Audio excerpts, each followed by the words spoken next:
Kia ora, hello, I'm Philip Duncan. Thanks for joining us for our Thursday update, recorded on July the 13th as we head into a long weekend in New Zealand. And considering we're in the middle of winter, the weather forecast this long weekend actually isn't too bad. It's a little bit windy, still got a few showers in there, but nothing compared to what it could be like for this time of the year. So on the animated wind map today, no shortage of low pressure in the Southern Ocean, a big storm south of Tasmania at the moment, but no shortage of high pressure around Australia itself and stretching out into the Tasman Sea.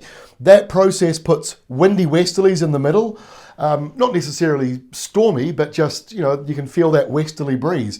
And because it's a sideways wind coming out of Australia, temperatures are above average in a number of places at the moment. For this time of the year, it's a bit warmer because we've lost that wintry southerly that came up yesterday in Southland, already pushed away by a warmer westerly out of Australia. And in Aussie, not much to talk about. High pressure is really the main feature at the moment. So let's have a look at the rainfall. Next 5 days ahead covers the long weekend. Most of the rain in the bright blue at the bottom of the scale here. So if you're going to Fiordland, heading over to Milford Sound, a fair amount of rain on the way, as it should be for this time of the year. And then up the west coast, that's the second area with the highest amount of rain, around about 50 millimetres for you. Then into the North Island, this corner, the southwestern corner, seeing 20 to 30 millimetres as well, caught up in that windy west to southwesterly airflow. But those with the blue and the green, bottom of the scale, couple of showers. So that's quite a normal westerly setup where most of the rain's on the western side, and where you see the blue and the green and the yellow, that's the spillover showers. So not very much for a lot of the tourist places like Bay of Islands, Coromandel Peninsula on the eastern side and down the eastern side of the North Island, and also of course Nelson and Marlborough. Snow-wise, still a little bit more snow on the way, not a huge amount. Most of it's up in the mountains and ranges, but it does show you more snow for the ski fields, which is very good news. Okay, let's get into the forecast. So for Friday, high pressure out here in the Tasman. So for the long weekend in New Zealand, showers along the western coastline. Basically the same setup we've been seeing all week. Plenty of dry spells, but those winds will be blowing through, especially around Auckland and probably Taranaki as well. But dry for most of the eastern areas and for Southland as well. Into the weekend, high pressure dominates, so it's dry again along these eastern centres across Australia, but you've got that cold front just coming through there for Adelaide, Melbourne and Hobart on Saturday. It's not very aggressive though. And in New Zealand, there's no change. Still a few showers in western areas, but it won't be much. It's still mostly dry. And on Sunday, no real change either. Still seeing those showers, but that same cold front that sort of gave a little burst of showers to the southeastern corner of Australia on Saturday moves into the South Island on Sunday. So that's going to bring in a little burst of rain up the west coast and a few showers, snow flurries in the mountains as well. On Monday, still no change.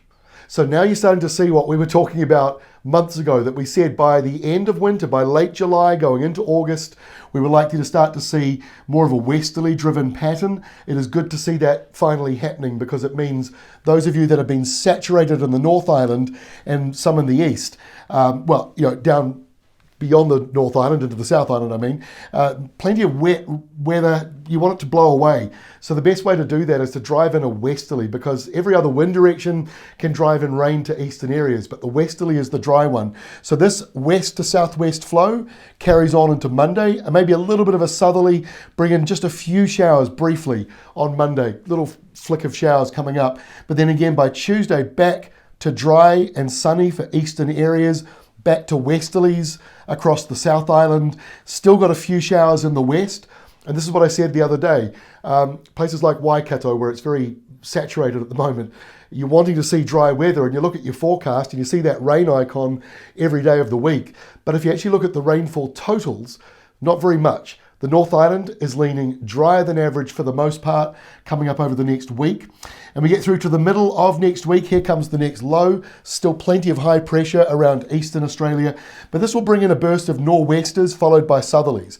It will feel like a spring or autumn front, because it'll start off warmer than average, then that burst of weather, and then probably a bit colder behind it, especially if a southerly comes in, which is certainly possible. We are still in winter, even if it doesn't feel as cold as it should do for this time of the year, at least in many parts of New Zealand. Well, that's all from me. That's the end of this week for us here in New Zealand. We've got a public holiday on Friday, so no video on Friday, but we are back again on Monday. Hopefully Sean is back as well, our editor who helps make these videos, and we'll have all the bells and whistles back again next week. Thanks for your support. See you next week. Have a great weekend.